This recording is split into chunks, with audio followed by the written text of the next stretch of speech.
Hello everyone, it's Alyssa with Holistic Living. So we are here today to talk about October's tarot read. As usual, I break it up into different sections and we ask different questions to kind of get the general idea of the energy in October, what we can expect. So we'll start by reviewing September. September was pretty revealing. It revealed a lot about three-letter agencies. It revealed a lot about the educational system. It revealed a lot about the healthcare system. It's starting to the process of dismantling all these systems. So that's already started. And there's definitely a lot more to come. So I started with just asking the overall energy of October here in part one, and to see what the collective can expect just energetically, what's going on. So the first card I got was the Hermit. Now the Hermit card is needing answers. The Hermit card requires you to go within. It requires solitude. It has you pull back from everything else and go within to find those answers. So it's not looking outside of ourselves. October wants us to go in and focus on ourselves and see what is it that we need to learn? What is it that we need to kind of wake up to? What is it that we need to do? So it's really getting people to focus on the inner work. That's the energy I'm getting of October, and I see two separate groups. They show me two separate groups. So the first group, I got the Eight of Swords, and this group is the 3D sleeper group. So the Eight of Swords energy, first of all, swords are battle-like. They're harsh. There's just like a warlike push and pull with the swords. I'm getting for October, for the sleepers, very, very fearful, very in their headspace. They're going over it and over it and over things in their head. They're not understanding different things going on. They're not understanding how this could certain things possibly be happening. They're just having a hard time wrapping their head around it. I feel that these people, this first group, the sleeper group, they are going to be forced to look at themselves. They're going to be forced to go within. So that's the first grouping for the collective for October. Now the second group I got, the Ace of Wands. And this is for all of you that are awake, that are making their way either out of the 3D or you're somewhere within the 4D trying to make your way up to the 5D, because there's still a range within those who are awake. They could just be into the 4D, still working their way out of the 3D just into the 4D, or they could be making their way through the 4D and tapping into the 5D. So that's why I kind of say 4D making their way, because there's just a broad range there.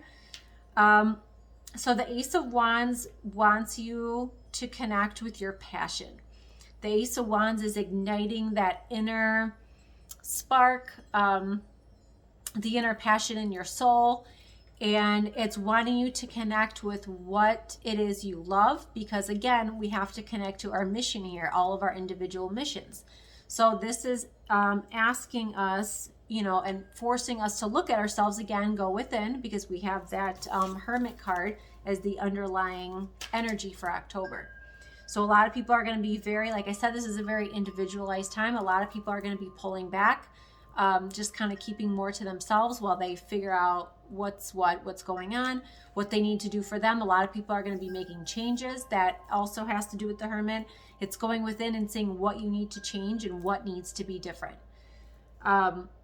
So there's two separate groupings. So those were the groups of the collective, again, with the underlying tone and energy of the Hermit card. So I was coming out with, I asked them kind of towards the end of the month, what do we see as like an outcome for the collective? What is the collective energy going to be towards the end of the month?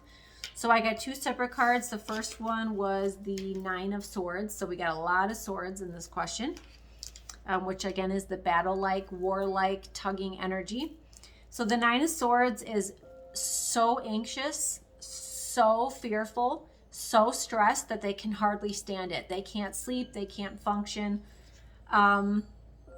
Nines by nature are endings. So they're endings to allow for the tens of completion and new beginnings to start. So nines are endings for a lot of people. So that could mean endings for just what they're going through in their life, their current contracts. It could be endings for their path, for their journey. I mean, it's just endings in career. It's a lot of endings. So whatever it is karmically you're wrapping up, it's going to be happening throughout October. But the Nine of Swords is a bit harsher. So the Nine of Swords cannot run. So a lot of sleepers right now are coming in as runners. They are just running in little circles away from their awakenings and away from what they need to do, what they need to change.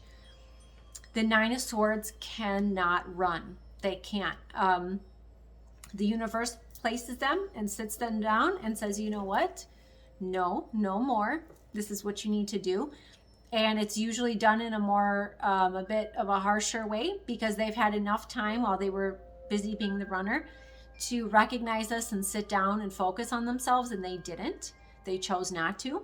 So again, this is a soul choice.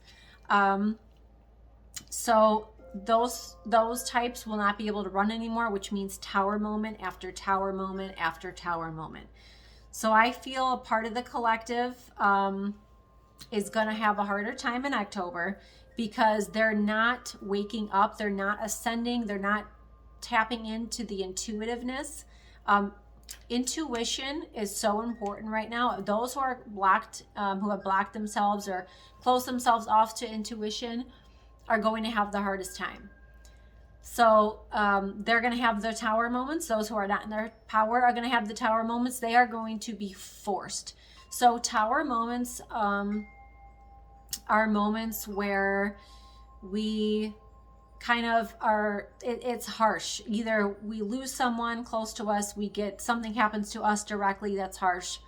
It's like the rug is pulled out from under us. Those are tower moments where sometimes you have an aha moment out of it, where it actually ends up turning you into a good direction. But for those that don't want that, they're just going to sit and stew in that kind of abyss, is the way that I've been shown. And then some others are going to be at a standstill. So the Two of Swords is you're needing to pause, you're needing to reflect, you're needing to look at everything and go, okay, hold on, no moves need to be made. I need to just be for a minute. So some of the collective, it's going to have to sink in. Some things are going to start to slowly sink into their consciousness, and they just need a minute to breathe and take it all in. So there's going to be a bit of confusion.